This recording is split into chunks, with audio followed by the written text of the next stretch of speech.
प्रतीति तत्व की जीव के जो उदय वो मिथ्यात्व का।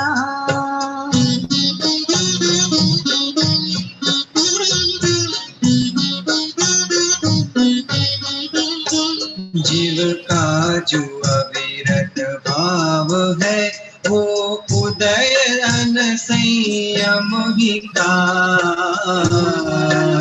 जीव का कलुष उपयोग जो उदय ज्ञान कषाय का।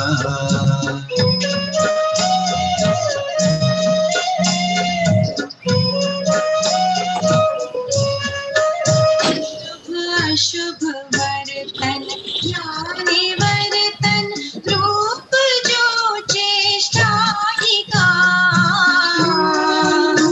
उत्साह वर्ते जीव के वो उदय जानो योग का।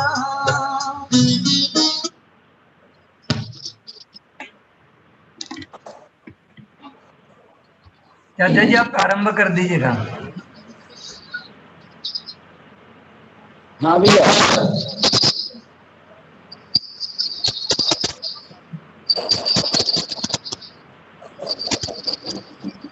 ग्रंथ निकाल लेना आप। हाँ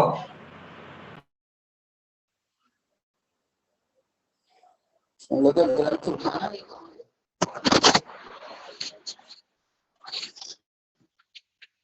ये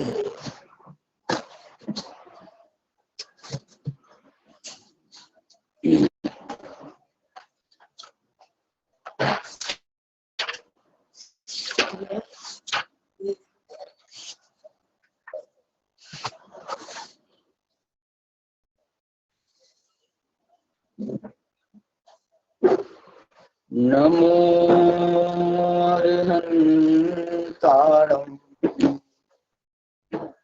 नमो सिद्धाणम् नमो आयर्याणम्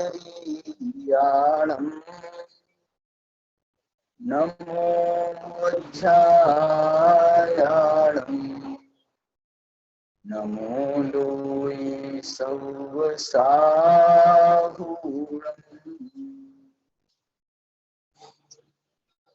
अभिवन्द्यो न शिरसा अपुनः कारणं महावीरम्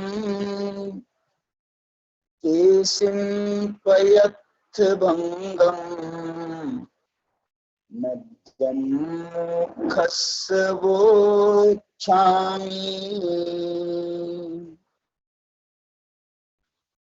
पंचास्ती काय के आधार पर हम यहाँ चर्चा कर रहे हैं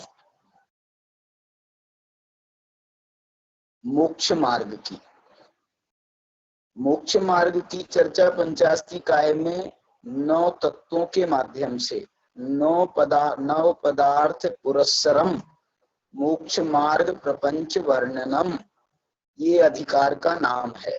9 पदार्थों के माध्यम से यहाँ पर मोक्ष मार्ग की चर्चा चल रही है।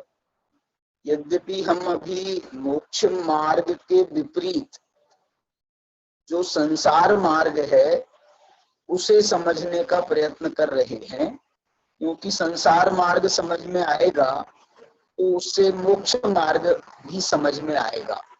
संसार मार्ग का अतिक्रमण करके ही तो मोक्ष मार्ग होगा ना, और मोक्ष मार्ग पूर्वक मोक्ष होगा।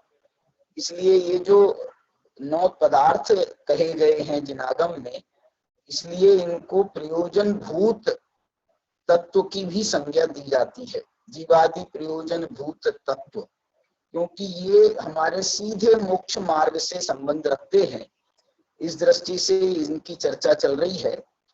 आप ये समझ लो कि हम बिल्कुल मोक्ष मार्ग के मुहाने पर खड़े हैं, क्योंकि अभी 140 नंबर की गाथा की चर्चा चल रही है और इसके बाद में 141 से मोक्ष मार्ग की चर्चा माने संवर तत्व की चर्चा प्रारंभ हो जाएगी। इसलिए बिल्कुल हम उसके कॉर्नर पर खड़े हुए हैं कि बस अब कल ही हमारा मोक्ष मार्ग प्रारंभ होने वाला है। ऐसी एक ये अवस्था बन रही है। 140 गाथा में मतलब ये जो प्रकरण चल रहा है, ये प्रकरण हमारा चालू हुआ है 131, 32, 33, 34 इन 4 गाथाओं में तो पुण्य पाप की चर्चा की गई थी। इसके बाद में 35, 36, 37, 38 माने 100 लगा लेना, 135, 36, 37, 38 इसमें पुण्याश्रव की चर्चा की गई। इसके बाद में ये 139 और 140 गाथा में 2 गाथाओं में पापाश्रवों की चर्चा चल रही है। 139 गाथा में हमने पापाश्रवों को समझा था कि जो प्रमाद बहुल चर्या है ना, चर्या प्रमाद बहुला, और उसके बाद में आया था चर्या प्रमाद बहुला, आगे क्या लिखा है, इंद्रिय कालुस्सम, कालुस्सम लोलदाय विषयेषु, लोलदा, देखो क्या कैसा शब्द है चुना है आचार्य कुनकुन भगवान ने, लोलदा, लोलदा माने लोलुपता, पर परिदाव अपवादो पावस्सय आसवम कुणदी, इससे पाप कर्मों का आश्रव होता है। आपको ये कल भी अपन ने चर्चा की थी, ये पुण्य पाप को अलग पदार्थ क्यों बताया और आश्रव को अलग पदार्थ क्यों बताया, इसके बारे में जब ये अधिकार अपना 140 गाथा पूरी होने वाली है, इसके बाद में जयसेनाचार्य की जो टीका है, वो जयसेनाचार्य ने इस प्रश्न को खुद उठाया है और उन्होंने ये प्रश्न खड़ा करके ये पूछा है कि ये क्या बात हुई कि पुण्य पाप में भी वही आप उन्हीं पुण्य पाप की चर्चा कर रहे हो और आश्रवों में भी आप वही पुण्य पाप की चर्चा कर रहे हो, तो इसमें फर्क क्या पड़ गया, ये प्रश्न खड़ा हुआ। तो इसके उत्तर में उन्होंने इसका जवाब दिया है बहुत अच्छा।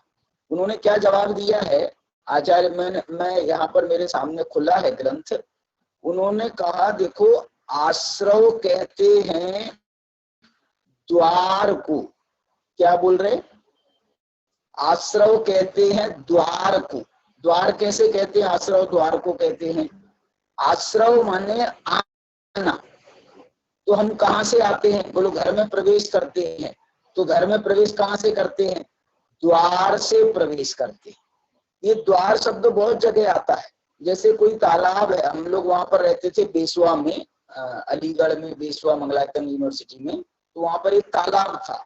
हमने देखा कि वो तो हम 2-2.5 साल रहे वहां पर, हमने वो तालाब कभी भरा नहीं देखा, बिल्कुल खाली खाली देखा हमेशा। एक दिन हमने देखा ये तालाब तो भर गया, मतलब पानी गिरा नहीं, कुछ नहीं हुआ, और ये तालाब कैसे भर गया, तो वो जो है तालाब ऐसे भर गया कि उसका जो कोई झरने से, क्या बोलते हैं उसको, कोई नदी से उसका कोई नहर मिलाई थी उन्होंने, और वो नहर जो है उन्होंने तालाब में छोड़ी, तो एक उसका उन्होंने एक दरवाजा बनाया माने उसका ही पाइपलाइन का ही एक समझ लो मुहाना बनाया ना, वो मुहाना वो दरवाजा हो गया। तो वो दरवाजे से, उस द्वार से पानी ने प्रवेश किया, कहाँ पर, उस तालाब के अंदर, और अच्छा बड़ा द्वार था, तो 2 दिन में वो भर के लबालब हो गया तालाब, माने इतना तेज धार से पानी छोड़ा गया, और कुछ हो सकता है वहां पर ओवरफ्लो हो रहा होगा, उनने पूरा पानी छोड़ दिया, उससे जो है यहाँ का हमारा तालाब, सूखा तालाब, मैंने कभी उसको वैसा नहीं देखा, लोग क्रिकेट खेलते थे अंदर तालाब के अंदर, और बाद में जब वो भर गया तो बढ़िया लहलहा गया। तो ऐसा मैं बोल रहा हूँ, ये द्वार है, द्वार, आश्रव माने द्वार। तो जब हम पुण्य पाप आश्रव की चर्चा करते हैं, तो हम उन भावों की चर्चा करते हैं जिन भावों से कर्म आते हैं। तो ये जो अभी अपन ने पापाश्रव पुण्याश्रव में उन्हीं भावों की चर्चा करी, उन भावों के द्वारा पाप का आश्रव होता है, इसलिए उन्होंने ये आश्रव माने ये अभी द्वार के रूप में ये आश्रव है। और जो पुण्य पाप पदार्थ कहे थे, तो उसमें मुख्यतः पुण्य उदय की थी। पुण्य उदय किसको होता है, पाप का उदय किसको होता है, पुण्य के उदय में क्या होता है, पाप के उदय में क्या होता है, ये वो जो है पुण्य पाप में वो उदय की चर्चा है। अच्छा, पुण्यात्मा कौन है, पापात्मा कौन है, पुण्यशाली कौन है, पापी जीव कौन है, इसकी बात की जाती है पुण्य पाप पदार्थ में। यहाँ पर उसके भावों की चर्चा करते हैं जिनके द्वारा पुण्य पाप का आश्रय होता है। और मालूम अभी आगे आएगा बंध अधिकार भी, बंध आएगा ना, आश्रय के बाद में बंध पदार्थ आता है, बंध तत्व आता है, तो वो बंध में भी पुण्य पाप की चर्चा करेंगे। तो वहां पर क्या करते हैं कि वो पुण्य बंध किससे होता है, पाप बंध किससे होता है। आप बोलोगे आश्रय में भी तो वही बता रहे हैं और बंध में भी क्या वही बताएंगे। देखो आश्रय तो योग की प्रवृत्ति का नाम मुख्य रूप से आश्रय है, तो माने इसमें प्रकृति बंध और प्रदेश बंध की मुख्यता होती है। और जब हम बंध की चर्चा करते हैं तो वहां पर स्थिति बंध और अनुभाग बंध की चर्चा होती है। माने आपके परिणामों में कितनी तीव्रता है, उस तीव्रता के, पुण्य में तीव्रता होगी तो पुण्य में स्थिति और अनुभाग विशेष पड़ेगा, पाप में तीव्रता होगी तो पाप में स्थिति और अनुभाग विशेष रूप से पड़ेगा। इसलिए देखो कितनी स्टेप में चर्चा करते हैं आचार्य। उदय, उदय के बाद में नवीन कर्मों का आश्रय कैसे हो रहा है और उसके बाद में बंध उसमें कैसे पड़ रहा है, माने इतनी सूक्ष्मता से हमारे आचार्यों ने ये चर्चा करी है। और ये पुण्य पाप जो है, पुण्य पाप स्वयं भी तत्व रखा है और पुण्य पाप आश्रय में भी शामिल है, पुण्य पाप बंध में भी शामिल है, ऐसी इसकी चर्चा है। वो तो मैंने एक सामान्य चर्चा आपके सामने करी है। 140 नंबर की गाथा कल अपन पढ़ रहे थे और 140 गाथा का हमारा सिर्फ एक चरण हुआ था पूरा। गाथा 4 चरणों की होती है ना, तो 4 चरणों में से सन्नाओ यति लेसा, बस इतनी चर्चा हमारी हुई थी। 4 संज्ञाओं की और 3 लेस्याओं की। इसके बाद में जो पद हैं, इंद्रिय वसदाय अठरुद्धानी नानम च दुःखौत्तम मोहोपावपदा होन्ति। अब इसमें और बहुत सी चर्चा है। 4 संज्ञाओं की चर्चा हो गई, 3 लेस्याओं की चर्चा हो गई। अब इसके बाद में है इंद्रिय वसदा, इंद्रियों का वशवर्ती होना। अठरुद्धानी, अठरुद्धानी का मतलब क्या है, अठ माने आर्त और रुद्ध माने रौद्र, माने आर्त और रौद्र जो 2 ध्यान है, पाप रूप ध्यान। ये जो धर्म ध्यान और शुक्ल ध्यान है, ये तो शुभ माने जाते हैं, शुद्ध माने जाते हैं। माने इनको ऐसा कहा जाता है परे मोक्ष हेतु। सूत्र है तत्वार सूत्र में कि ये जो बाद के 2 ध्यान है, ये परे माने बाद के 2 ध्यान मोक्ष हेतु, वो मोक्ष के कारण है। इसका मतलब क्या हुआ कि जो आदि के 2 ध्यान है, आर्त ध्यान और रौद्र ध्यान, ये संसार के कारण है। तो आर्त ध्यान रौद्र ध्यान क्या होता है उसकी चर्चा अपन करेंगे। एक और आश्रय का कारण में वो खोज बता रहे हैं, नानम च दुःखौत्तम। बोले ज्ञान भी आश्रय का कारण हो जाता है। अरे ज्ञान कैसे आश्रय का कारण होगा, ज्ञान तो शुद्ध तत्व माना जाता है, वो कैसे आश्रय का कारण हो गया है। बोले दुःखौत्तम, ज्ञान यदि माने खोटे तरीके से प्रयोग किया जाए, दुह माने खोटा और पौत्तम माने प्रयोग, तो जब ज्ञान का दुष्प्रयोग किया जाए, ज्ञान का दुरुपयोग किया जाए, ये जो प्रयोग शब्द है ना, प्रयोग शब्द, मैं तो कहता हूँ ये जो उपयोग शब्द है अपने यहाँ, उपयोग शब्द लौकिक में प्रयोग के रूप में व्याख्यात हो गया, थोड़ा सा उसमें और अंतर है। वैसे उपयोग शब्द को भी हम देखो, आपने उपयोग कर लिया, आपने हमने आपको एक किताब दी थी, आपने उसका उपयोग कर लिया। देखो उपयोग माने क्या करते हैं, बोलो इसका पर्यायवाची क्या बन जाएगा, आपने उसका प्रयोग कर लिया। उपयोग और प्रयोग पर्यायवाची भी बन जाते हैं, लेकिन हमारे यहाँ उपयोग एक ज्ञानात्मक आत्मा का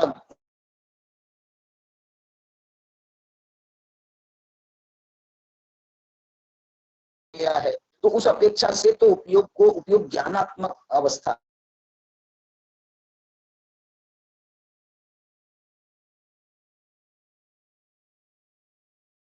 माने उपयोग का ज्ञान दर्शन वाला पहलू और उपयोग का जो प्रयोग वाला पहलू, मित्र वाला जो है, तो ये प्रयोग वाले पहलू में चला जाएगा। इसलिए उपयोग को समय सार में श्रद्धा पर भी घटाया।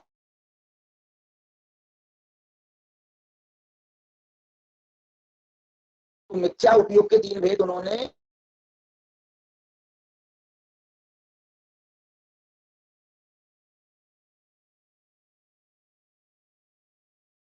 87 नंबर की गाथा से 94 नंबर की गाथा तक, 87 से 94 गाथा तक के उन्होंने उपयोग के ऐसे 3 भेद बताए हैं।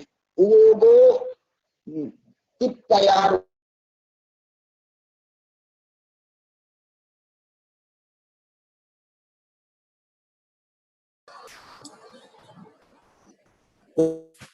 देखिए, उपयोग जो है वो 3 प्रकार का कहा है वहां पर। मिथ्या उपयोग, मिथ्या दर्शन, अज्ञान माने मिथ्या ज्ञान, और अविरति माने मिथ्या चारित्र। इस अपेक्षा से उन्होंने मिथ्या ज्ञान, मिथ्या चारित्र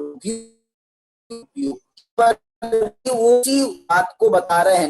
नान्यतम ज्ञान का जब दुरुपयोग, तो ये आश्रव का कारण बन जाता है। और सीधा सीधा कह रहे हैं आश्रव के कारणों में बाकी तुम कितने ही विस्तार करो, इसको यदि अत्यंत संक्षेप में कहा जाए तो मोह जो है वो है आश्रव का मुख्य कारण।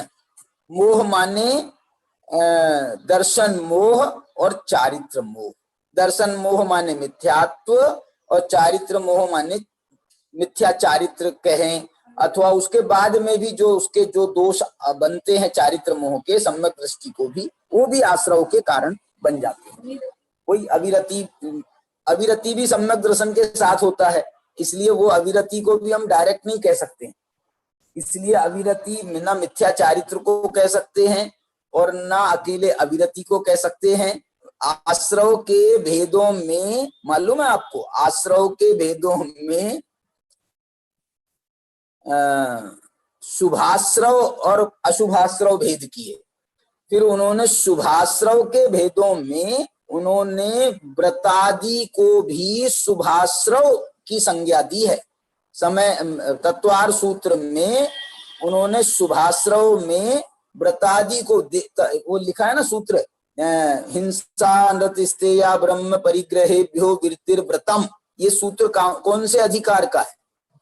ये सूत्र जो है ये आश्रव अधिकार का सूत्र है। ये व्रतों की चर्चा कर रहे हैं और ये उसमें उन्होंने ये बताया है ना। और देश सर्वतो अनुमहति, वहां पर उनने व्रतों के देश व्रत और महाव्रत ऐसे भेद भी किए। तो ये सब जो है वो आश्रव के अंतर्गत उन्होंने इसको डाला है। तो ये शुभाश्रव है ना, शुभाश्रव है।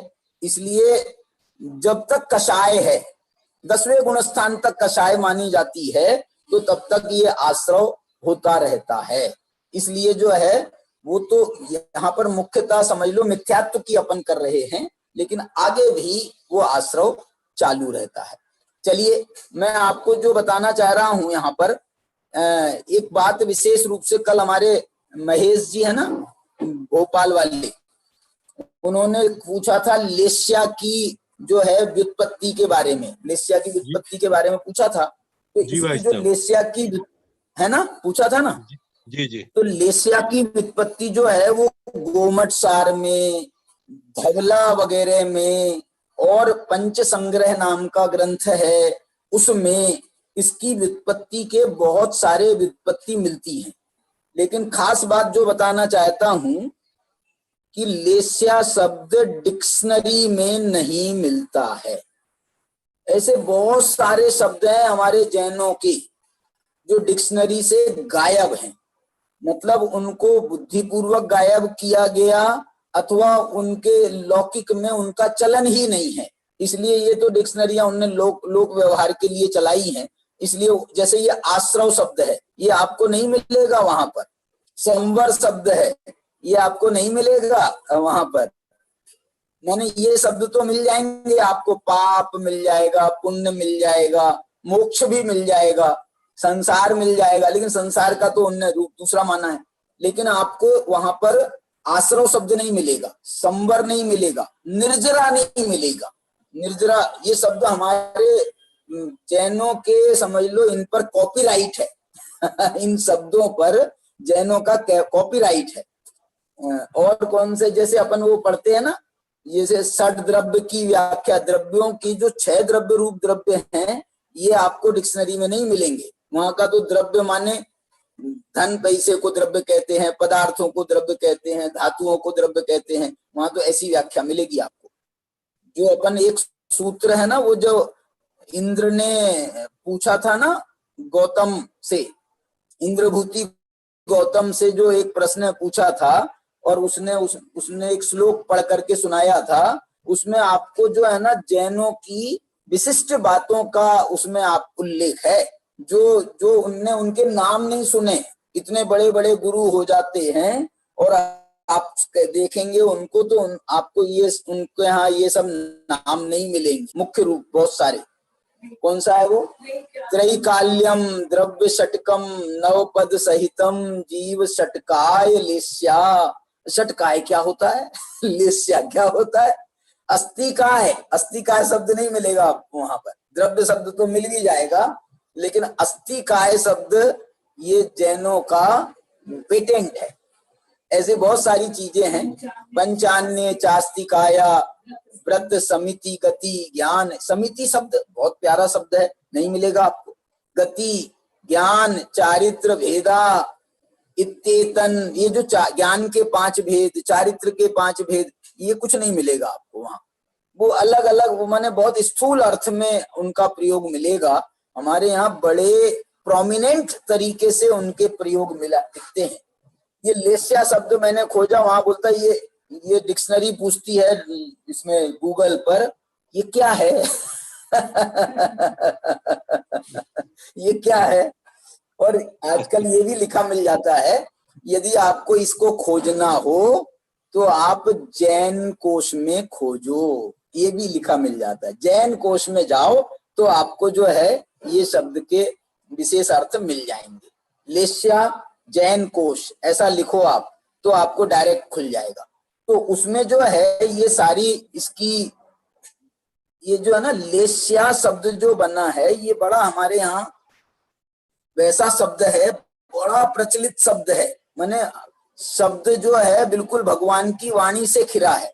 अब हमारे आचार्य जो है 500 साल के बाद में उसका प्रयोग कर रहे हैं, तो उन्होंने उसकी व्युत्पत्ति पूछी, तो व्युत्पत्ति उन्होंने जो है जो शाब्दिक अर्थ से निकल सकता था, थोड़ा जो निकटवर्ती अर्थ था, वो उन्होंने उसमें से निकाला है। तो इसको जो है उन्होंने लेस्या को लिम्पति इति लेस्या, देखो इसमें जो है बहुत सारी परिभाषाएं दी उन्होंने। एक लेस्या की परिभाषा दी है लिप्पई अपी कीरई ए आए निय पुण्य पावम च जीवोत्ति होई लेसा लेसा गुण जान खाया। माने ये कह रहे हैं, ये जो लेस्या की व्याख्या हम बता रहे हैं ना, ये लेस्या की व्याख्या लेस्या को जानने वाले सर्वज्ञ भगवान ने कहा है। लेस्या को जानने वाले कौन है? तो बोले सर्वज्ञ भगवान लेस्या को जानने वाले। तो लिप्पई अपी कीरई ए आए, जिसके द्वारा हम जो है लिप्त होते हैं उन कर्मों को अपी कीरई, कर्मों को बांधते हैं, कर्मों को अपना बनाते हैं। तो जिनके द्वारा हम जीवों को कर्मों को अपना बनाते हैं या कर्मों से आत्मा को लिप्त करते हैं, उसे कहते हैं लेस्या। एक इसमें उदाहरण दिया है, वो बहुत प्यारा उदाहरण है। उदाहरण क्या दिया? जहगेरुवेन कुड्डो लिप्पई लेवेन आम पिट्टेन तह परिणामो लिप्पई सुहासुहायतिलेवेन। वो कह रहे हैं लेप शब्द से ये लेस्या बनी है। लेप शब्द से, लेप शब्द से कैसे बना है? तो बोल रहे हैं कि जैसे हम लेपन करते हैं ना, चूने का लेपन करते हैं ना अपन, दीवार पर चूना लगाते हैं, तो गेरू से लेपन किया जाता था पहले, गेरू से। लेकिन गेरू बड़ा सूखा पदार्थ है और वो उसको, गेरू को आप डायरेक्ट लगा दो तो वो जो है ना जब तक गीला रहेगा तब तक तो चिपका रहेगा, और उसके बाद में जैसे ही सूखेगा धीरे धीरे तो मैंने 2-4 दिन में ही वो पूरी पपड़ी उधड़ जाएंगी उसकी, वो चिपका नहीं रह सकता। तो चिपकाए रखने के लिए क्या करते हैं, तो इसमें चिपकाए रखने के लिए उसको आम पिट्टेन, ये आम पिष्ट नाम की कोई चीज होती है, मेरे को लग रहा है ये आम का ही कोई प्रोडक्ट होना चाहिए, अथवा आम के झाड़ में से कोई चिकनाई का पदार्थ निकलता होगा।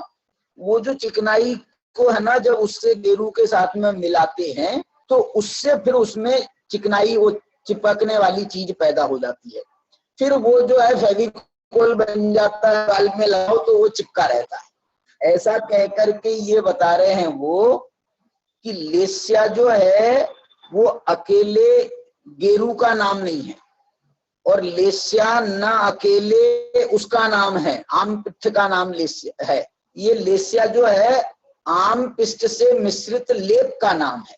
ये लेप क्यों कह रहे हैं, क्योंकि जब हम लेपन करते हैं ना दीवार में, जब हम वो करते हैं तो उसमें हम अपने अपनी चॉइस के हिसाब से कोई ना कोई उसमें रंग मिलाते हैं।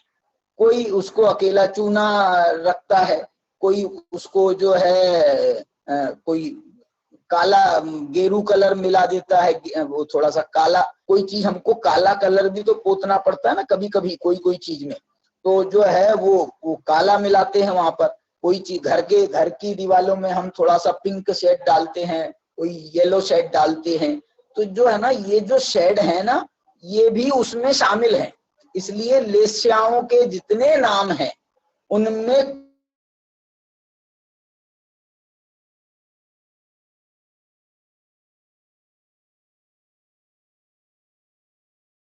शुक्ल, तो ये जो है ना ये सारे कलर्स के नाम है। तो इसमें 3 चीजों के मिश्रण हो गए, एक तो क्या बोलते हैं उसको योग, फिर कषाय, और उसके बाद में इसमें जो है उसको शुभ अशुभ करना। ये शुभ अशुभ करना जो है ये उसका रंगीकरण है, रंग रूप से उसका को कर दिया। तो इसमें 3 रंग जो है वो अशुभ हैं और 3 रंग शुभ हैं। तो ये जो है ना अब लिप्पई शब्द से भी इसको समझाया जाता है। इस प्रकार से ये धवला में भी आपको पाठ मिल जाएगा, तत्वार हमारा इसमें भी मिल जाएगा। और ये जो है ना जहां जहां लेस्या शब्द का प्रयोग मिलेगा आपको वहां वहां कुछ ना कुछ उन्होंने उसका स्पष्टीकरण करते हुए टीकाओं में आपको जरूर सब चीजें मिल जाएंगी। लेस्या का प्रयोग तत्वार सूत्र में बहुत हुआ है, तो आप तत्वार सूत्र की टीकाओं में भी देख सकते हैं, उसमें भी आपको मिल जाएगा। चलिए, तो ये जो है इस प्रकार से हम ये लेस्या की मैंने थोड़ी सी आपको बात करी। मेरे को कल जो है 2-3 लोगों से मैंने पूछा था तो मेरे को उनके जवाब आए हैं। तो एक तो ये जवाब, एक तो हमने खुद खोजा, दूसरा हमको एक अपने प्रमोद जी हैं शायगढ़ वाले उनका आया, एक महाराज जी का भी जवाब आया, सुविधि सागर जी महाराज हैं उनका हमको ये सब मेरी खोज करके भेजा। ऐसा जो है हम सबको धन्यवाद देते हैं। चलिए, तो यहाँ पर जो है अब अपन आगे का जो ये पहला चरण था सन्नाओ या तिलेस्या। तिलेस्या क्यों कहा गया था, लेस्याएं तो 6 होती हैं, बोले ये पाप के कारण है। अब इसमें से जो है ना आपको दूसरे भी रास्ते मिलेंगे, मतलब जब यदि हम 3 लेस्याओं को पाप का कारण कह रहे हैं तो बाकी की बची जो 3 लेस्याएं हैं वो पुण्य के कारण है, वो उसमें आप डाल देना। पुण्य में जो विषय आए हैं ना उनका उल्टा करो तो वो पाप के कारण बन जाएंगे, पाप में जो विषय आए हैं इनका उल्टा करो तो ये पुण्य के कारण बन जाएंगे। तो ये संज्ञाएं जो हैं ये पाप की कारण है। लेस्याएं, ये इंद्रिय वसदा शब्द आ रहा है इसके बाद में, इंद्रिय के वशीभूत होना। ये इंद्रियों के वशीभूत होकर के हम बहुत पाप करते हैं, बहुत पाप करते हैं, इंद्रियों के वशीभूत होकर के हम बहुत पाप करते हैं। अब मैं इसमें से जो है ना इसकी चर्चा मैं इसलिए नहीं कर रहा हूं क्योंकि इसकी चर्चा हमने पहले 2 बार कर ली। कहाँ 2 बार करी बताओ, कौन बताएगा? देखो मैंने ये जो है इंद्रियों की चर्चा, इंद्रियों के वश होने की चर्चा हमने 2 बार कर चुके हैं इसके पहले, पाप के कारणों में ही। बताओ आप, कौन बताएगा इसमें, इसके लिए मेरे को उत्तर। आप देखो कल परसों में ही आई है बात, जिनने नोट किया होगा उनको मिल जाएगा। और ये सारे बच्चे जो है ना अपना वीडियो खोल करके बैठे, ये अपना फोटो लगा करके काम नहीं चलेगा। तुमने अपना फोटो लगा दिया तो बस हो गया काम, फोटो से बात करते रहो आप। चलो बताओ 3 बार आई है। चलो मैं बताता हूं आपको। पहली बार आया था चरिया प्रमाद बहुला, वहां पर कहा, वहां तो प्रमाद से बहुल चर्या को कहा था पाप का कारण, लेकिन वहां भी कहा था 15 प्रकार का जब प्रमाद बताया था तो उसमें भी 5 इंद्रियों के विषय ये प्रमाद में आए थे।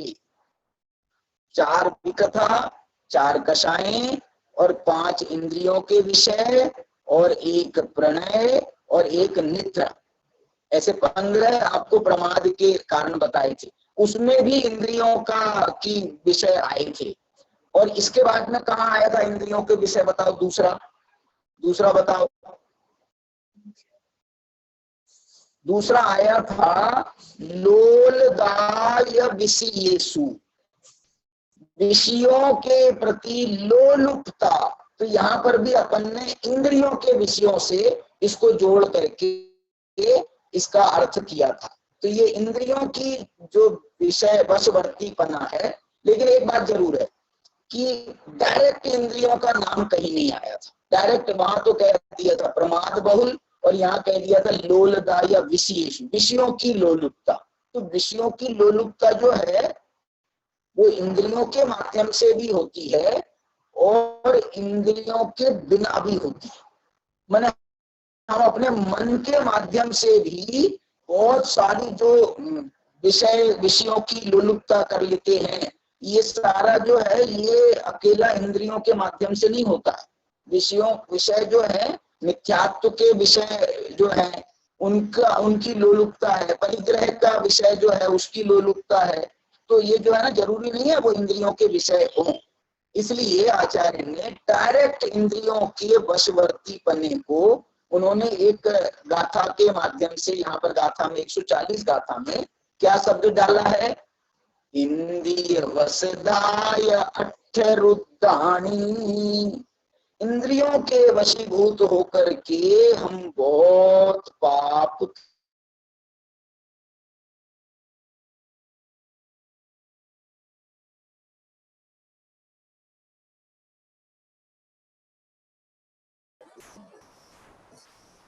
हाँ देखो इंद्रियों के वश होकर के हम बहुत पाप करते हैं।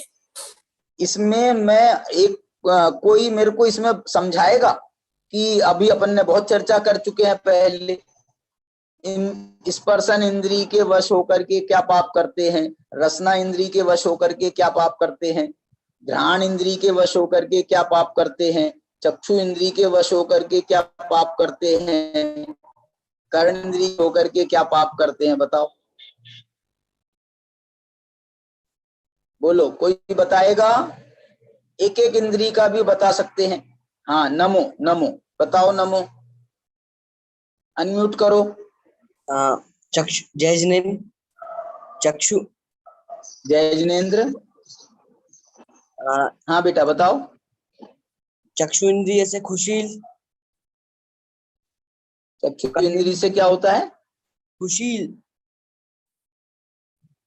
कुशील, कुशील, वाह बहुत अच्छा। पाप कुशील से पाप होता है, बहुत अच्छा।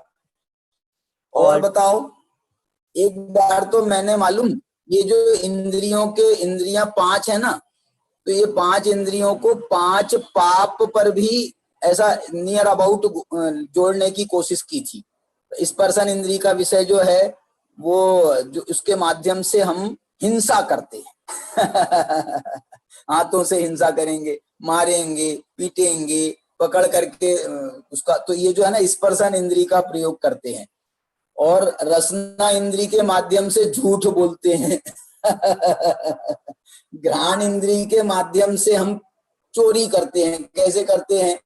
आपके नाक में हमने सूंघा दिया और आपको बेहोश कर दिया, तो उससे जो है आप बेहोश हो गए, हमने बड़ी आराम से फिर चोरी करी।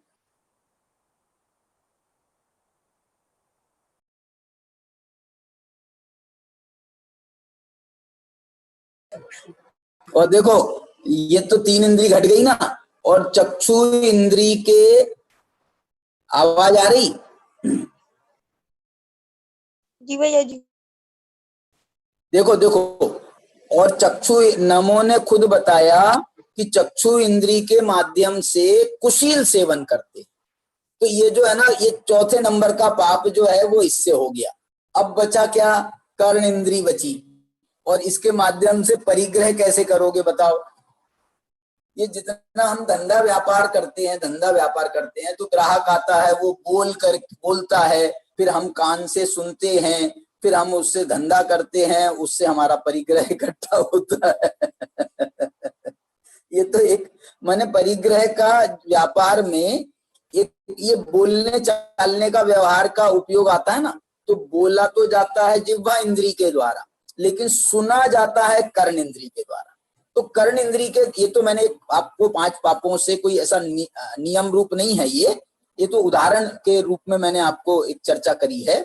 माने 5 इंद्रियों के द्वारा हम 5 पाप करते हैं, हर इंद्री के द्वारा 5 पाप करते हैं, एक एक इंद्री के द्वारा 5 पाप करते हैं। स्पर्शन इंद्री के द्वारा 5 पाप कैसे करते हैं? खूब विचारने की बात है, खूब विचारने की। मैं तो ये कहता हूं, आप बच्चे हो और हमारे दूसरे साथी भी बैठे हैं यहाँ पर, आप आज दिन भर ये विचार करो कि स्पर्शन इंद्री के द्वारा हम 5 पाप कैसे करते हैं। तो एक एक इंद्री लो और 5 पाप लो, दूसरी इंद्री लो फिर 5 पाप लो, तीसरी इंद्री लो फिर 5 पाप लो। आप विचार करोगे तो आपको इसके लोक में उदाहरण मिलेंगे, हजारों से आपको दुनिया में उदाहरण मिल जाएंगे कि कैसे हम स्पर्शन इंद्री के वशीभूत होकर के कैसे पाप करते हैं, हिंसा कैसे करते हैं, झूठ कैसे बोलते हैं, चोरी कैसे करते हैं, कुशील सेवन कैसे करते हैं, और परिग्रह। एक एक इंद्री जो है 5 पाप कराने में समर्थ है, 5 पाप कराने में समर्थ है। इसलिए जो है ये इस पर खूब विचार करने की आवश्यकता है। आप विचार करोगे तो आपको उदाहरण खूब मिलेंगे। जैसे अपन ने कुछ तो उदाहरण अपन ने दे ही दिए, और आपको खोजने हैं तो दिन रात स्पर्शन इंद्री, माने इसके माध्यम से, स्पर्शन इंद्री पूरा शरीर है, स्पर्शन इंद्री पूरे शरीर को कहते हैं। बोलो शरीर के लिए हम कौन सा पाप नहीं करते? अब आपको और अच्छे से समझ में आ जाएगा, शरीर के लिए हम कौन सा पाप नहीं करते। सब कुछ शरीर के लिए तो कर रहे हैं। हमने अपनी रक्षा के लिए, हमको चोट ना पहुंचा दे, हमने उसको मार दिया, ये हिंसा हुई। हमने शरीर के लिए हमने झूठ बोला, शरीर के लिए हम झूठ बोलते हैं, शरीर के लिए हम चोरी करते हैं, शरीर के लिए कुशील सेवन करते हैं। बोलो कुशील सेवन की शरीर की आवश्यकता है। ऐसे जो है, और परिग्रह जो है हम इकट्ठा ही कर रहे हैं शरीर के लिए।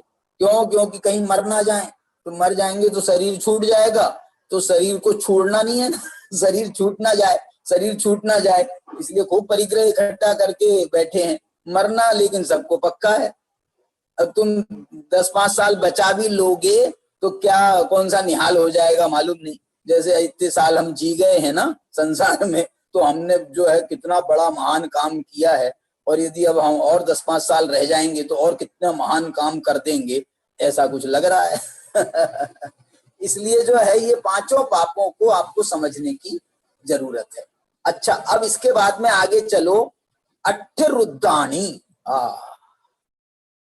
क्या कह रहे हैं? ये पाप के आश्रव बता रहे हैं, इनके द्वारा पाप का आश्रव होता है। आर्त और रौद्र, देखो इसको मैं तीव्रता की भाषा में बोलूं तो जब हम आर्त माने दुखी होना, और रौद्र माने मालूम क्या होता है? रौद्र माने खोटे कामों में आनंदित होना, खोटे कामों में आनंदित होना, इसका नाम तो है रौद्र ध्यान।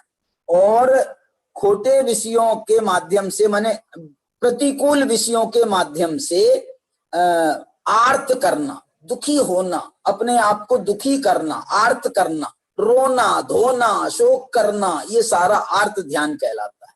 तो ये आर्त ध्यान, इसको ध्यान संज्ञा क्यों दी जाती है मालूम? इसको ध्यान संज्ञा इसमें इसलिए दी जाती है कि जब हमको ये ध्यान होता है ना, तो ध्यान कोई एक समय का ध्यान नहीं होता है। ध्यान जो होता है उस विषय में जब हमारी एकाग्रता होती है, एकाग्रता माने वो थोड़े समय चले, 2-4 मिनट चले, 2-4, अरे कोई तो हमारा आर्त ध्यान ऐसा हो जाता है कि घंटों दिनों चल रहा है। जैसे किसी के कोई पति का वियोग हो गया, तो अब वो पत्नी जो है वो ऐसी बेसुध हो रही है, बिल्कुल खा नहीं रही है, पी नहीं रही है, और एकदम वो जो है 8-8 दिन तक के बेहोश पड़ी रहती है, 8-8 दिन तक के। तो जो है ये आर्त ध्यान, ये पति का वियोग। देखो आर्त ध्यान के 4 प्रकार माने गए, ध्यान के 4 प्रकार हैं। फिर चारों ध्यान के एक के 4 प्रकार हैं। 4 कौन से 4 प्रकार हैं? ध्यान के 4 प्रकार से हैं। ध्यान के 4 प्रकार हैं। दो तो है पापाश्रव वाले और 2 है पुण्याश्रव वाले कहें अथवा धर्म वाले। तो 2 पापाश्रव वाले तो आर्त रौद्र ध्यान है, और जो ये जो धर्म ध्यान, व्यवहार धर्म ध्यान है, ये पुण्याश्रव वाला है। निश्चय धर्म ध्यान वो जो है शुद्धोपयोग रूप है।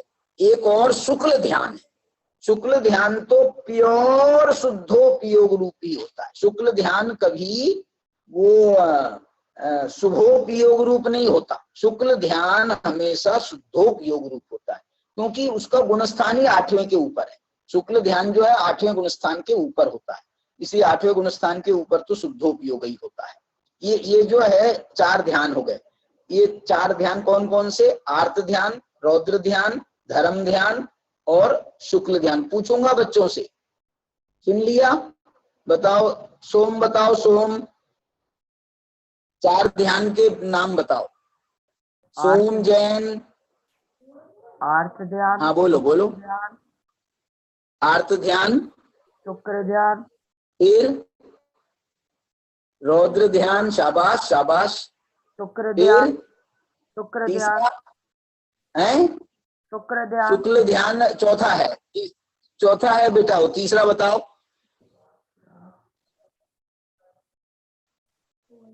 हाँ बोलो। इसमें आ नहीं रहा है क्या? स्क्रीन पर देखो। स्क्रीन पे। अच्छा। हाँ प्रांजल बताओ, प्रांजल बताओ तीसरा ध्यान। भैया धर्म ध्यान। हाँ धर्म ध्यान।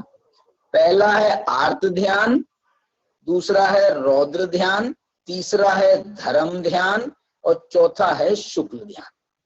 आर्त ध्यान है रोने मैं बहुत स्थूल अर्थ बता रहा हूँ। रोने धोने वाला जो ध्यान है वो है आर्त ध्यान। और इंद्रियों के विषयों में आनंद मनाने वाला, पाप कार्यों में आनंद मनाने वाला, ये है रौद्र ध्यान। और तीसरा है धर्म ध्यान, माने अपन जब वस्तु के स्वरूप का विचार करते हैं तो ये जो विचारात्मक प्रक्रिया चलती है, इस विचारात्मक प्रक्रिया को धर्म ध्यान कहा गया। और उसके बाद में जब विचार हमारा पूरा हो जाता है और हम अपने शुद्धोपयोग में लीन हो जाते हैं, तो वो शुद्धोपयोग में लीन अवस्था का नाम है शुक्ल ध्यान। ऐसे ये 4 ध्यान जो हैं, आर्त ध्यान, रौद्र ध्यान, देखो इंद्रियों में बांटो, इंद्रियों में बांटो। आर्त ध्यान जो है ये मुख्य रूप से तिर्यंचों में पाया जाता है। रौद्र ध्यान जो है ये नारकियों में पाया जाता है। नारकियों में माने वो दूसरे को कष्ट देंगे, मारेंगे, उनको उसी में आनंद आता है और उसका फिर उत्सव मनाते, खूब माने उत्सव मनाते हैं, और जब तुम उत्सव मना रहे हो दूसरा आकर के तुमको मार के जाता है। तो जो है ये जो है रौद्र ध्यान है। धर्म ध्यान जो है ये विशेष रूप से देवताओं का काम है। क्यों देवताओं का काम है? देवता सम्यक दृष्टि देवता जो है ना, भगवान के पंच कल्याण करना, वहां नंदीश्वर जी की यात्रा करना, वो रात दिन जिन मंदिर की पूजा पाठ, आप जो हम लोग जो पूजा पाठ करते हैं ना, ये देवताओं की नकल है। क्या बोल रहे? हम जो पूजा पाठ करते हैं, क्योंकि असली पूजा के अधिकार, इसलिए मालूम है हम लोग जब पूजा करते हैं, बड़ी पूजाएं करते हैं, तो हमारी इंद्र प्रतिष्ठा होती है, हमको इंद्र बनाया जाता है। ये इंद्र क्यों बनाया जाता है? क्योंकि वो असली पूजा के अधिकारी तो इंद्र हैं, तुम तो उनकी नकल कर रहे हो, इसलिए तुम्हारे में इंद्र की प्रतिष्ठा होती है। तो ये जो है ना महापूजाएं जो है चक्रवर्ती करता है, महापूजा माने हम लोग तो अपना अपना भाव लगाने की बात है, और उस अपेक्षा से उसमें कोई दिक्कत नहीं है। तो धर्म ध्यान जो है मुख्य रूप से देवताओं की बात कह रहा हूं। क्यों? मेरे को शुक्ल ध्यान मनुष्यों में सिद्ध करना है। क्यों?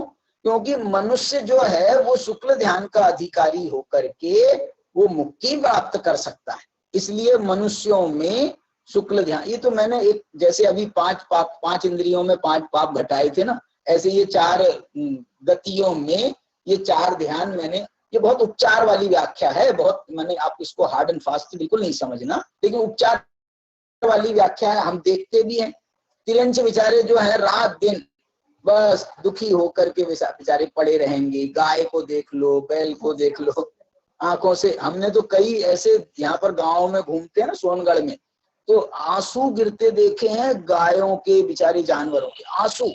और उनके जो है ना आंसू कैसे देखे मालूम? डायरेक्ट आंसू नहीं भी देखे तो उनकी आंखों में यहाँ पर निशान बन गए, ऐसे आंखों के पास से ऐसे निशान बन गए काले काले। क्या मतलब हुआ? माने इतने आंसू बहे हैं कि उन आंसुओं ने निशान बना दिए हैं चेहरे पर, निशान।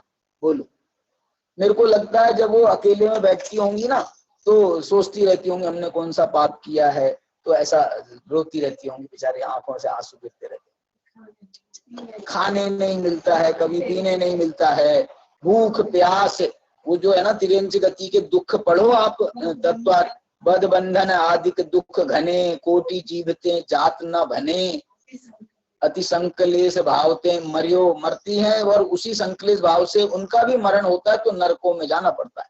अति संकलेश भावते मरियो, घोर स्वभ्र सागर में परियो। तो ये जो है, इसलिए ये बता रहा था मैं आपको कि ये है कार्य। और इसके बाद में रौद्र ध्यान जो है, रौद्र ध्यान के 4 भेद, आर्त ध्यान के 4 भेद कौन से हैं मालूम आपको? आर्त ध्यान के 4 भेद हैं। एक संयोग, क्या बोलते हैं उसको? इष्ट वियोगज, इष्ट का वियोग होना, अनिष्ट का संयोग होना। जब हमारे इष्ट का वियोग हो जाता है तो हमारा रोना धोना चालू हो जाता है। हमारे अनिष्ट का संयोग हो जाता है, अनिष्ट का संयोग माने ये कोरोना चल रहा है, रोना धोना चालू है। वो अभी वो आ गया था, क्या नाम, टोकते क्या नाम था उसका, बवंडर, चक्रवात, तो वो जो है उसका हम अनिष्ट का संयोग हुआ, हमारा रोना धोना चालू। इष्ट का वियोग हुआ, हमारा रोना धोना चालू। दूसरा है रोगज, पीड़ा चिंतन, वही रोगज वाला, माने पीड़ा हमारे को होती है, शरीर में कोई रोग हो जाए, फोड़ा हो जाए, दुख आ जाए, तो हमारा रोना धोना चालू हो जाता है। तो ये पीड़ा चिंतन नाम का अर्थ ध्यान है। इसके बाद में अंतिम अर्थ ध्यान मालूम कौन सा माना गया है? निदान। निदान को आर्त ध्यान माना गया है। मालूम क्यों माना गया है इसमें? जैसे हमने कोई बहुत पुण्य काम कर लिया, कोई पुण्य कार्य किया, हमने पूजा करी,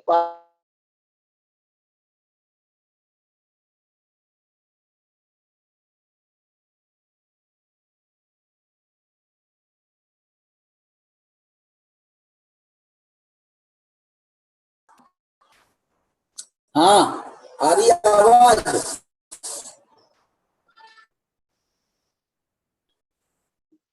तीसरा जो आर्त ध्यान आया वो कौन सा बताया? बताओ तीसरा तीसरा आर्त ध्यान कौन सा बताया?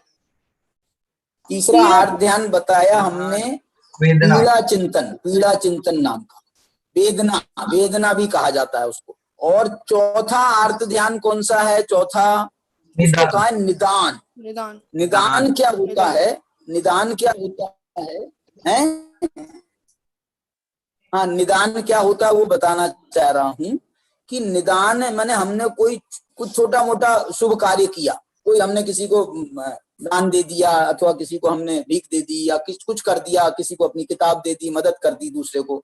तो ये जो है ना, इसमें निदान किसे कहते हैं कि हम यदि उसके फल में कोई चीज चाहते हैं कि देखो मैंने तुम्हारी मदद की है, तुमको ऐसा करना पड़ेगा मेरे लिए, हमने इतना बड़ा पुण्य कार्य किया है, हे भगवान इस फल में मेरे को स्वर्ग मिले इसका नाम है निदान। माने उसके फल में सांसारिक भोगों की आकांक्षा करना, आपने अपने आप को दुखी कर लिया। आप अच्छा काम कर रहे थे और आपने ये भाव करके, निदान का भाव करके आपने अपने पूरे परिणाम बिगाड़ लिए, पूरे परिणाम बिगाड़ लिए। इसलिए इसको निदान को भी आर्त ध्यान माना है, खोटा ध्यान है ये। और आप जो है आप मतलब कर रहे हो अच्छा कार्य, लेकिन आप उसमें दुखी हो रहे हो, अरे यार इतना अच्छा करने, इतना हमने अच्छा किया, इतना भला किया, इतना इनका सब कुछ किया, और उसके बाद भी ये जो है ये हमको जरा सा मान नहीं देते हैं, जरा सा सम्मान नहीं देते हैं, हमारे को गाली देते हैं, हमारा ये करते हैं, ये सब निदान है, ये सब निदान है। तो ये जो है ये भी आर्त ध्यान के 4 भेद हैं। अब आप रौद्र ध्यान के 4 भेद समझो। रौद्र ध्यान के 4 भेद कौन से हैं? रौद्र ध्यान के 4 भेद हैं हिंसानंदी। देखो ये रौद्र ध्यान के 4 भेदों में आनंद शब्द जुड़ा हुआ है। हिंसानंदी माने हिंसा में आनंद मानने वाला। एक तो हमने दूसरे, एक तो उसको मारा और उस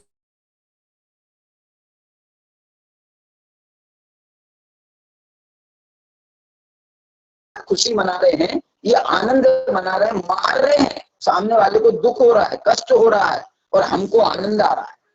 ये जो है ना, ये रौद्र ध्यान है, बहुत खराब माना जाता है। ये हिंसा, ये आर्त ध्यान से महाभयंकर ये रौद्र ध्यान माना गया है। ये रौद्र ध्यान, आर्त ध्यान तो तिर्यंच गति में मैंने कहा होता है और तिर्यंच गति का कारण भी है। और रौद्र ध्यान जो है ये नरकों में होता है और ये नरक गति का कारण भी है। रौद्र ध्यान से जीव नरक में जाता है। तो ये रौद्र ध्यान जो हिंसानंदी, मृषानंदी, मृषानंदी माने झूठ बोल करके अपना उल्लू सीधा करना, ये मृषानंदी है। और चौर्यानंदी, चोरी करके आनंद मनाना।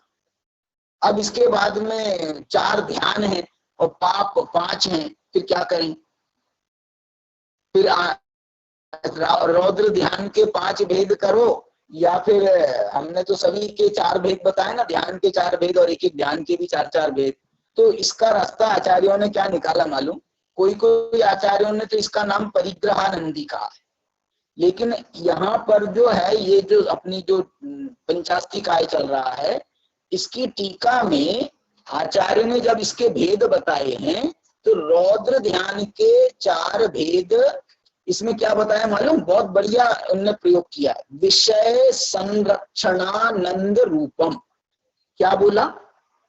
रौद्र ध्यान का 4था भेद क्या माना है? विषय संरक्षणानंद।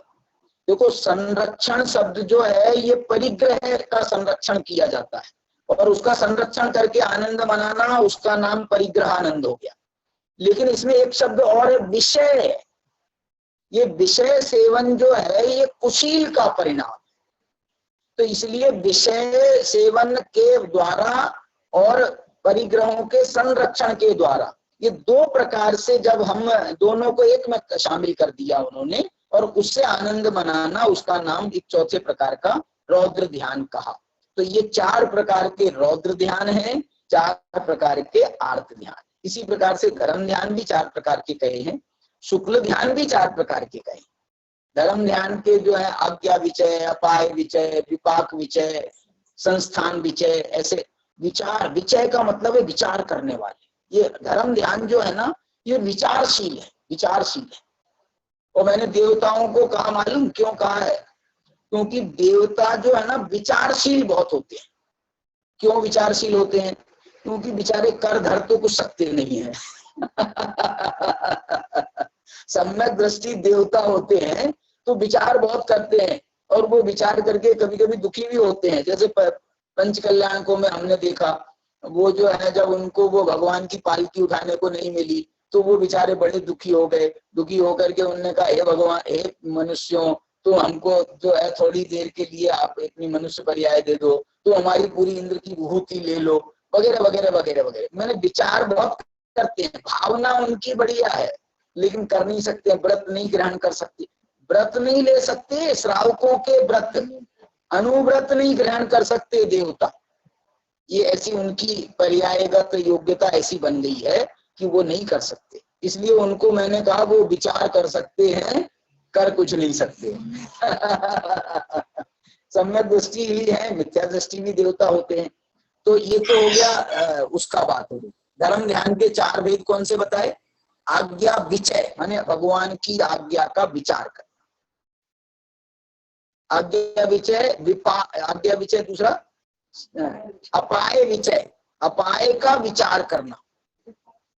अपाय का, अपाय माने होता है जैसे कर्म के उदय आते हैं ना, कर्म के उदय आते हैं, तो ये कर्म के उदय जब आते हैं तो हमको इसका विचार करना चाहिए कि ऐसे कर्म के, जैसे बहुत हमारी जो है ना बहुत गरीब स्थिति है, गरीब है और गरीब स्थिति है, और उसके बाद में अब हम यदि रोते रहेंगे तो और पाप का बंद करेंगे।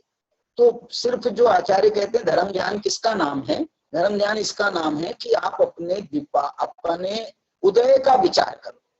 विपाक विचय में भी जाता है ये, और ये अपाय में तो जो है ना कोई चीज हमारे जैसे उसमें संयोग का वियोग हो गया था, तो ये अपाय माने वियोग हुआ, कोई चीज का वियोग हुआ, तो वहां पर आप धर्म ध्यान करो, आप आर्त ध्यान मत करो। आर्त ध्यान का जोड़ा जो बनता है वो बनता है धर्म ध्यान से, और रौद्र ध्यान का जोड़ा बनता है शुक्ल ध्यान से। क्योंकि आर्त ध्यान भी छोटे दर्जे का है, यहाँ पर धर्म ध्यान भी छोटे दर्जे का है। रौद्र ध्यान तीव्र पाप रूप है, तो ये जो है तीव्र धर्म रूप जो है वो है शुक्ल ध्यान, वो मोक्ष का कारण बन जाता है। इसलिए शुक्ल ध्यान जो है के साथ में उसकी जोड़ी बन जाए। तो शुक्ल ध्यान भी चार प्रकार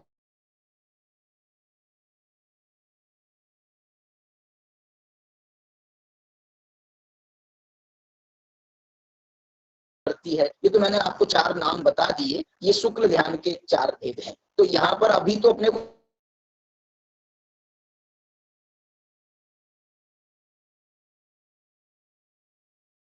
अठ रुद्राणी, आर्त ध्यान और रौद्र ध्यान, ये दो ध्यानों के बल पर जो है पाप का आश्रय होता है। और नानम च दुपौतम, ज्ञान का दुष्प्रयोग करना, ज्ञान का दुष्प्रयोग करना, इस पर विचार करने की जरूरत है बहुत। और मोह, मोह से पाप होता है, वो सारा खेल ही मोह का है। इनकी चर्चा और अपन थोड़ी सी करेंगे।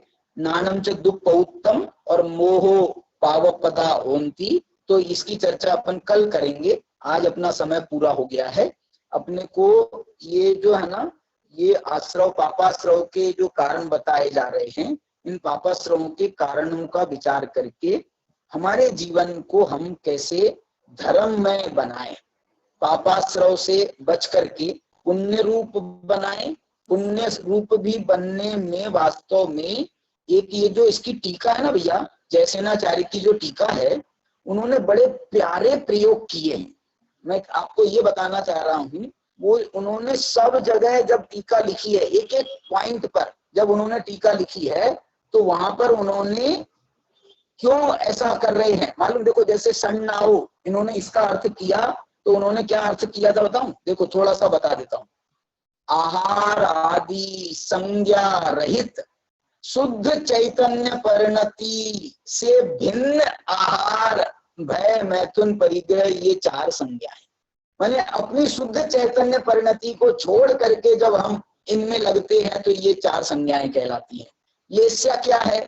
कषाय और योग, इन दोनों के अभाव रूप विशुद्ध चैतन्य प्रकाश से पृथक भूत, कषाय के उदय से रंजित योग की प्रवृत्ति का नाम वो जो है लेस्या है। तो ये माने वो अपना उजला पक्ष बताते हैं, अपनी शुद्धात्मा का पक्ष बताते हैं कि हमारी शुद्धात्मा तो लेस्या से रहित है, हमारी शुद्धात्मा तो संज्ञा से रहित है, मेरा स्वरूप ऐसा है और मैं अपने स्वरूप को छोड़ करके, भूल करके ये सब इनमें पापों में प्रवृत्ति कर रहा हूं। ऐसा इन्होंने सब जगह आर्त रौद्र ध्यान में मालूम क्या लिखा? समस्त विभागों की आकांक्षा से रहित शुद्ध चैतन्य भावना का प्रतिबंधक, इष्ट संयोग, अनिष्ट वियोग, व्याधि विनाश, भोग निदान की आकांक्षा रूप से उद्रेक भाव प्रचुरता में 4 प्रकार का आर्त ध्यान, क्रोधावेश से रहित शुद्धात्मा की अनुभूति रूप भावना से पृथकभूत, क्रूर चित्त से उत्पन्न हिंसा, असत्य, चोरी, विषय संरक्षण से आनंद रूप 4 प्रकार का रौद्र ध्यान, ऐसे जो है इन्होंने अपने स्वरूप का भी स्मरण किया। ये बहुत प्यारी टीका है जयसेनाचार्य की। उन्होंने हर विषय के सामने अपोजिट में वो अपनी शुद्धात्मा का भी स्मरण किया है कि मेरी शुद्धात्मा ऐसी है, मेरी शुद्धात्मा को ये शोभा नहीं देता, मेरी शुद्धात्मा तो निष्पाप परिणाम वाली है और ये उसमें मैं उसको पाप के कपड़े पहनाता हूं, ये शोभा नहीं देता है। ऐसे ही बहुत सुंदर विषय आया है। इसकी और थोड़ी सी चर्चा बाकी है, उसको करके कल हम संवर में प्रवेश करेंगे। संवर माने मोक्ष का द्वार। संवर किससे कहते हैं मालूम? जैसे आश्रव जो है वो कर्म का द्वार है, ऐसे ही ये संवर जो है ये मोक्ष का द्वार है। उसकी चर्चा अपन करेंगे। आज की चर्चा को यहीं पर विराम देते हैं। आपको कुछ पूछना हो तो आप पूछ सकते हैं। हमारे साथ में सभी हमारे साथी जुड़े हैं, बच्चे भी जुड़े हैं। चलिए स्तुति करेंगे। डॉक्टर महेश जी हमारे साथ में है, सीमा जी जैन हमारे साथ में है। हाँ, स्तुति करो बच्चे। कौन कराएगा? अजय मारवटकर जी जुड़े हैं, अरुण मोदी जी हमारे साथ में हैं। आइए, कौन कर, किससे, क्या नाम? सुदर्शन जी, बच्चों को बताओ, कोई एक बच्चे को कराओ। हाँ जी, ये आराम जैन। हाँ, कुछ पूछना चाहता है सर। हाँ पूछो पूछो पूछो। आराम। वाणी के ज्ञान चलिए चलिए। वाणी मस्तक नमो सदा दे तुम।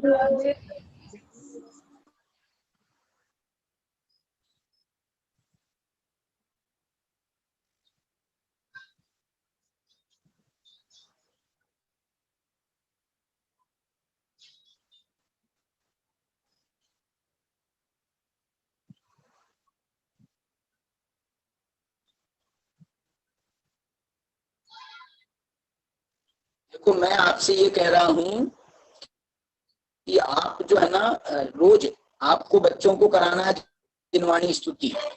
2 लाइन की स्तुति कराना है, 4 लाइन की स्तुति कराना है। तो आप नई नई स्तुतियां तैयार करके आओ। एक ही स्तुति रोज जावाणी के ज्ञान से बोलने से काम नहीं चलेगा। आप 2 लाइन की अच्छी बढ़िया स्तुति, कोई भी आपकी जिनेंद्र अर्चना देखो, जिनेंद्र अपने जिनवाणी की भक्तियां देखो, उसमें से 2 लाइन लेकर के यदि आप आओगे तो बहुत अच्छा लगेगा। सबको आपका परिचय भी होगा। तो आप जो है इस प्रकार से कल से तैयार करना। चलिए, कल की स्तुति नमो जैन करेंगे। कल की स्तुति नमो जैन करेंगे। नमो जैन स्तुति करेंगे कल। और तैयार करके आना बेटा अच्छे से, दूसरी नई स्तुति। ठीक है ठीक है ठीक है ठीक है। सभी को जय जिनेंद्र। जय जिनेंद्र। जय जिनेंद्र। जय जिनेंद्र, सभी को जय जिनेंद्र।